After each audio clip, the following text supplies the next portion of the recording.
Hello everyone and welcome back to my channel. Before I begin, don't forget to join my new Discord server called Luke 10's Hangar. I plan on joining weekly, so if anybody wants to fly together, we can make that happen. My Discord server is linked down in the description below. Today I'll be flying the North American F-82E Twin Mustang. The F-82 Twin Mustang was a unique American fighter aircraft developed during World War II and primarily used in the early Cold War period.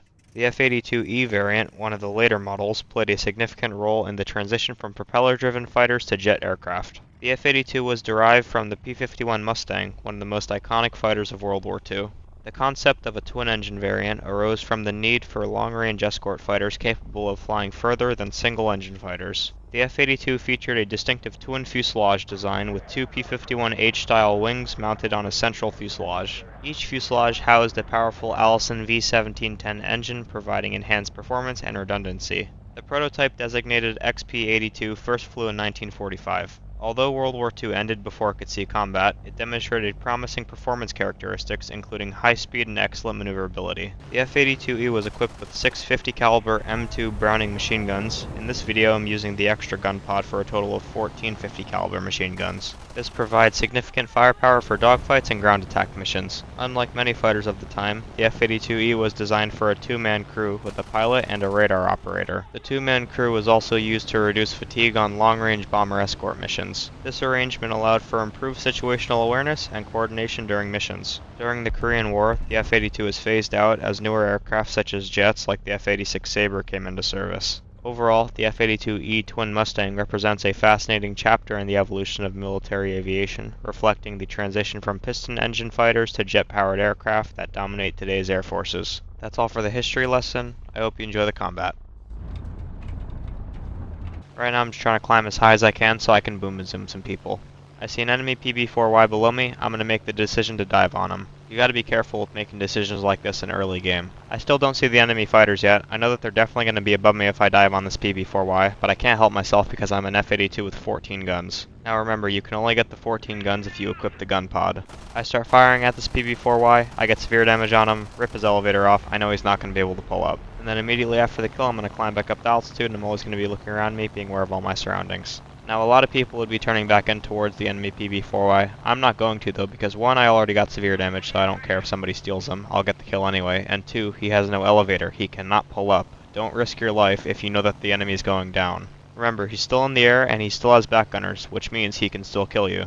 As I'm climbing back up to altitude, I see a Yak 3 that's above me. I'm not going to fight him because this aircraft is absolutely silly. It's my absolute least favorite aircraft to fight. It outturns most people, it outruns most people, and it outclimbs most people. The only smart way to beat a Yak 3 would be to boom and zoom. Just be careful whenever you're trying to energy trap the Yak 3 though. The Yak 3 is pretty much a UFO. It will not stall. It literally becomes a helicopter. In summary, just be careful whenever you're trying to fight a Yak 3 because it's literally good at everything. I would just try to boom and zoom it. It's just like a Zero, except I'd much rather fight a Zero than a Yak 3. All you have to do is just not turn fight the Zero. If you just boom and zoom the Zero and not turn fight it, you'll probably win. As I'm keeping an eye on the Yak 3, I see that he starts to dive, so I'm going to climb. I absolutely need to make sure that I stay above this guy. I don't want to be fighting this guy late game and I'm below him.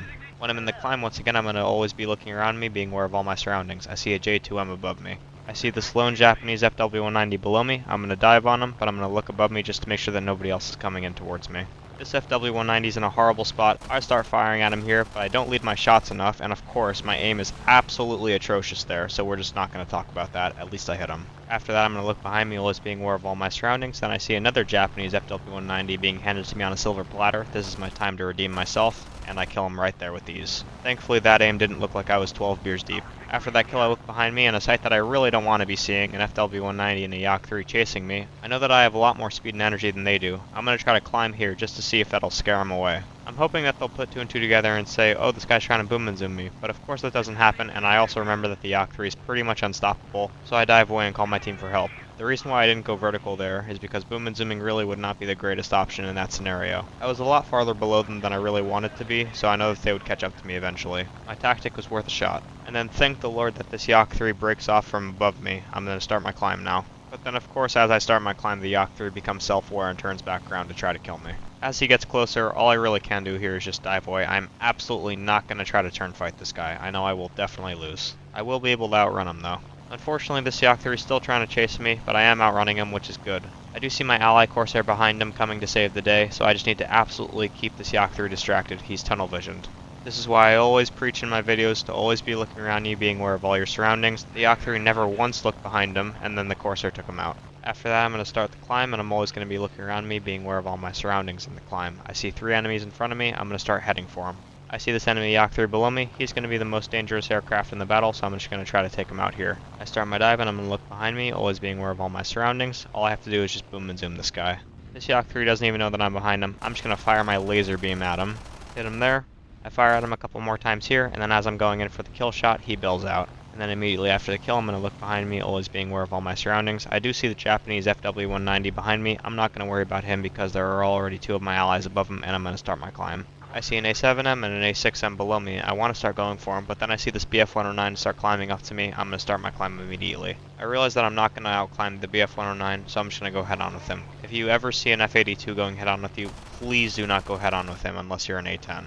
I fire a little bit farther out, but unfortunately he dodges the bullets and I dodge his. I'm definitely not going to turn back around. I know that this guy's a lot more maneuverable than I am, but I'm a lot faster than he is. And then I'm just going to do the same thing that I did to the BF-109, just go head on with this Yak 3. Unfortunately the audio here gets a little bit choppy. I don't understand why, and I'm sorry for that. I turned the audio down just now so it's not as annoying. Thankfully this Yak 3 is really not reacting to my shots, he's just making it even worse for himself, and I take him out. And then immediately after the kill, I'm going to look behind me, always being aware of all my surroundings. I see that the BF-109 is no longer chasing me. I'm just going to turn back around and try to boom and zoom. And then as I'm coming in to try to kill this BF-109, my ally Corsair cripples him. Clearly this BF-109 has not taken my advice and always looking around him, being aware of all of his surroundings. As I get closer to the BF-109, I fire at him and take him out. And then once again, immediately after the kill, I'm going to climb back up to altitude and I'm always going to be looking around me, being aware of all my surroundings. Now there's only 1 guy left on the enemy team. All we need to do is just kill ground targets and we'll win off tickets. But before I do that, I'm just going to get this free easy AI kill.